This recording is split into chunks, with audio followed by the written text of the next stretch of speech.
Hello everybody, welcome to Wisdom from North, another conversation. My name is Jannecke and I'm sitting here today with Astrologist Karianne Stenshagen on a very special day because this is the 21st of December 2012 and a lot of people are talking about that the Maya calendar is ending today. While other people are saying that it actually ended on the 28th of October 2011. Now, I'm not sure what is true, but I've read in Carl Johan Calleman's book, he's one of the leading investigators within this field, that we can look at the Maya calendar as a spiritual tool to describe the human consciousness or the development of the human consciousness through the times. But I wanted to ask an astrologist about what's going on in the stars, and maybe this consciousness is reflected in the stars. So Karianne, thank you so much for being here and wanting to share this information with us. Thank you, Jannecke. Astrology, is a study of cycles. And what we can, see from astrology, we can read where we are, related to some of these cycles on a consciousness level. Throughout history, we've had cycles where we have remembered who we are. We have remembered our own divinity. And in order to grow, we have consciously chosen to forget who we are, to forget our divinity, and then starting to remember again who we truly are in order to come back to oneness, to come back to God, a little more conscious, more evolved. And it seems like we're in a time in history where we have forgotten who we are. We have forgotten our own, divinity. And it seems like we are starting to remember again. We're starting to remember again that Christ consciousness seed, that we are magnificent beings, that we are also divine.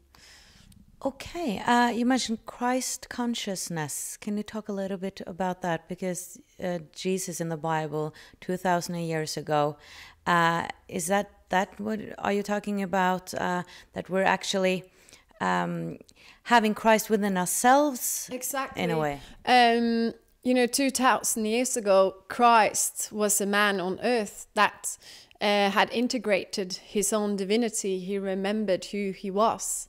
And in the Bible, it is said that it is a second coming, and many interpret this as not another man that will come, but interpret it as it's the Christ consciousness in each and every one of us.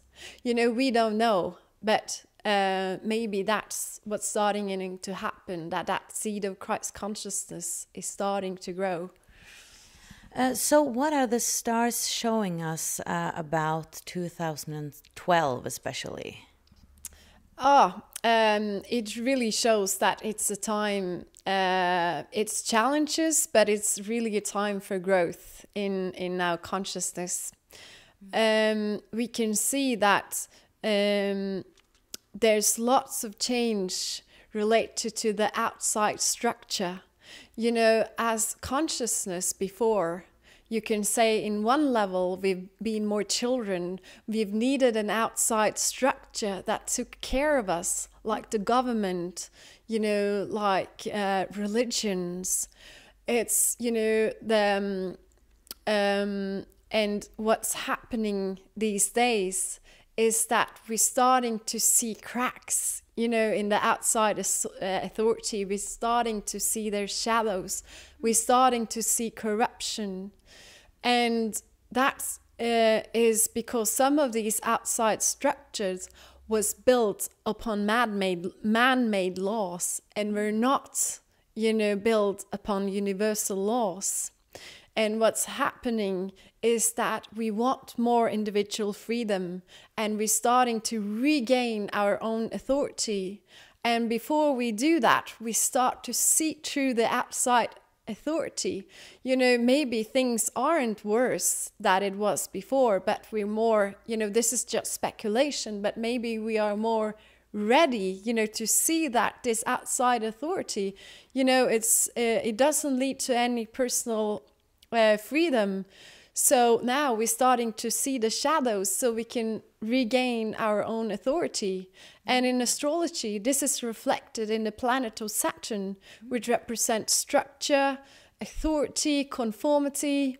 And it's now in 2012, October, it moved into the sign of Scorpio. And Scorpio always, Scorpio is about deep transformation. It's about deep restructuring when Saturn is there. And it shows weaknesses, it shows limitations. So we can see that's the theme now, that limitations related to outside structures is being revealed. And it's also reflected in the planet of Pluto that in 2008 moved into Capricorn, which is mutual reception. It's the same theme. And what's happening in 2008 was that the stock market went to a big crash. Wow, how interesting. What about Mother Earth? Because it seems like there are a lot of things happening with nature. Can you say something about that in relationship to the stars? Yes, absolutely. We can see the planet of Neptune, which represents oneness, which represents the forces of life we cannot control, like nature, is moving into its own sign of Pisces. So, which is a lot about oneness. And, throughout time, throughout history, we have taken more and more control of nature. Industry and man has become very strong. But we have forgotten to work together with Mother Nature. We have forgotten to harmonize with nature. We have more been bulldozing the nature, with our lifestyle, with our society. So Neptune in Pisces, really wants us to reconnect with nature. This can happen in a harmonious way, that we make conscious choice to harmonize with nature, or it can happen to, natural disasters, natural catastrophes, crises. And it's important to remember that, Mother Nature is not against us. She's not punishing us. But she wants us to grow in consciousness in order to, to harmonize more with us. And what can happen, through these disasters, these crises, catastrophes, it can be on a personal level, to people going through diseases, experience death of loved ones, just really challenging things. And things, we cannot control, and it can happen on a more global level, earthquakes, tsunamis. But what can happen through this is that people that don't know each other come together and start to support each other, cooperate. There's lots of compassion, and, there's a feeling of oneness to these crisis catastrophes. So it's growth, in every challenges. So it's more about coming into your own power and more individuality. Exactly. And the trap, when starting to see through the shadows of the outside authority, because individual freedom, it comes with a price, and that price is to start to take more responsibility as an individual. And, the trap is to start to overly project on what doesn't work in society. Blaming others? Yeah, finger pointing in what doesn't work. We need to see through this. We need to see, that there is corruption, and democracy doesn't, necessarily support us in the way, we were taught to. But, it's about starting to own, your own authority. Because if you overly project, you can justify to go into, you know, power struggles. It's sort of being in a victim mentality. And what we need to remember is that it's part of a much bigger cycle, you know, that consciously, for some reason, at least, you know, if you look at the cycles of astrology, for some reason we have forgotten who we are. So, you know, we have on a consciousness level been more children that has accepted. We have wanted to be taken care of by this outside authority. And it seems like maybe we are starting to, you know, become more mature, become more grown-ups. So we don't need that much these outer authorities to take care of us anymore. And what will happen is that the power or the hierarchy in society will change. And the planet of Uranus, which is about higher consciousness, new ways of thinking, the future, but it's also about technology. In 2011, moved into the planet in the sign of Aries. So this is, you know, reflecting that call for more individual freedom. And this can also be entrepreneurs. And through technology, we are getting much more individual freedom, and which also changing the structure of the power balance in the society. We can actually see that there are more people starting their own companies, record companies, book companies, etc. People are starting up their own businesses. Yeah, exactly, like Wisdom from North. Without technology, you know, it wouldn't be possible. Yeah, and we can reach many people all around the world. And then you can make your own decisions as well. So it's kind of, it all is tied together. Now, is there anything special happening today, or is it just rumors? No, it is a very special day, the 21st of December. We have a configuration on the sky today that's called a yard. It's called Finger of God. It is said to be a fated aspect, and Jupiter is the planet that is the finger of God, where the planet, you know, where it's a Y shape, where the planets are pointing at. And Jupiter is about freedom. It's about tolerance, especially like now it's in Gemini. It's about tolerance of each other differences, you know, despite religion, despite nationality. And opposite is Venus. And Jupiter and Venus is exactly on two royal stars called Aldebaran and Antares. And it's said to be the royal keepers of the East and the West. So the planet of Pluto and Saturn is also connecting to these royal stars. So these days, on the 21st of December, we have a portal of energies coming into us, affecting our consciousness. I mean, the potential to affect us with higher consciousness, remembering more of who we are, connecting more with our own divinity. Letting the divine come through us more.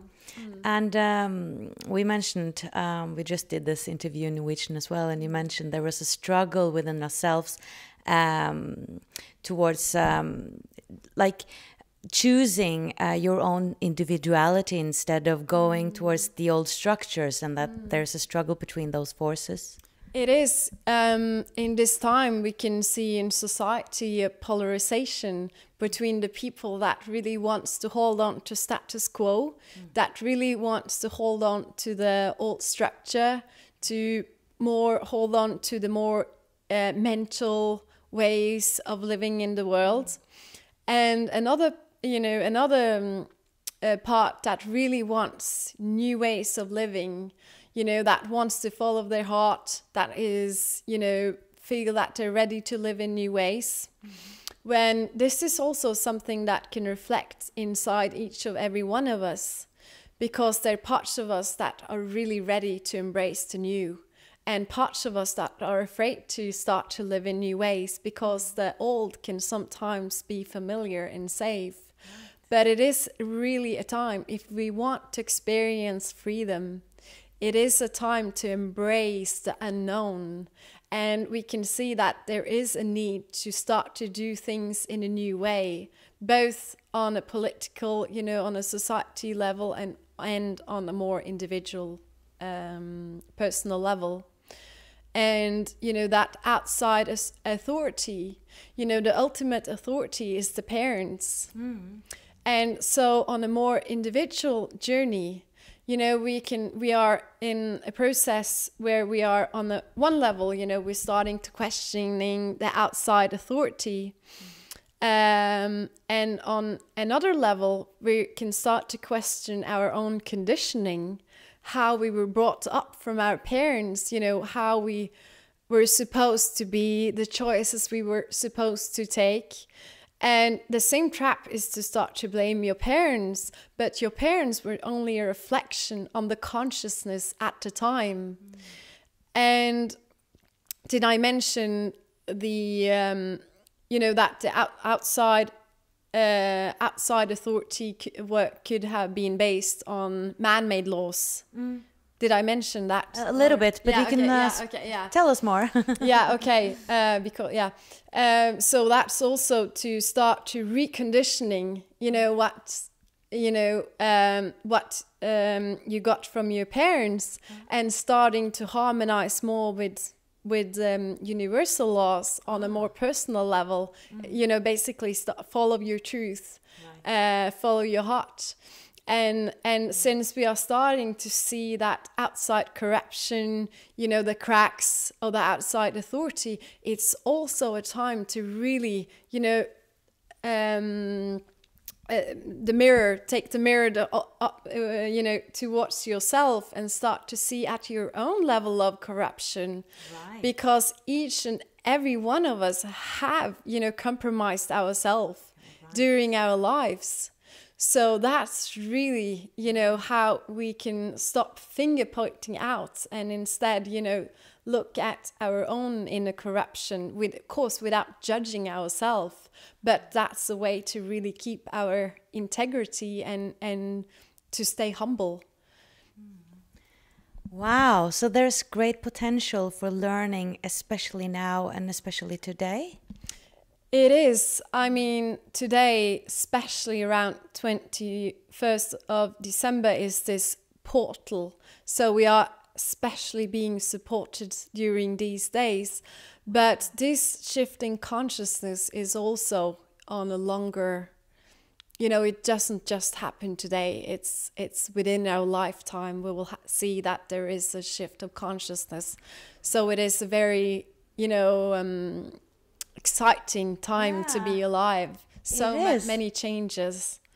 So there's no doomsday. We're moving into a wonderful period, actually, where we can grow and live in more oneness and from the heart. Yeah, it's definitely not the doomsday. It's end of one cycle and it's beginning of a new cycle. And I guess what we need to embrace in this new cycle is the unknown. Is that we maybe don't always have a plan for the future. It's to, basically also add trust, harmonize with what we cannot control in life. I think that's the way to embrace the new. And have faith. And have faith, yeah. Thank you so much, Karianne. Thank you for this information. This was really inspiring. Good luck with your work. Thank you, Jannecke. Thank you for the opportunity to do this interview. Sure, and I hope this was inspiring for you too, and I wish you all a magic and wonderful 2013. Thank you so much for watching. Goodbye.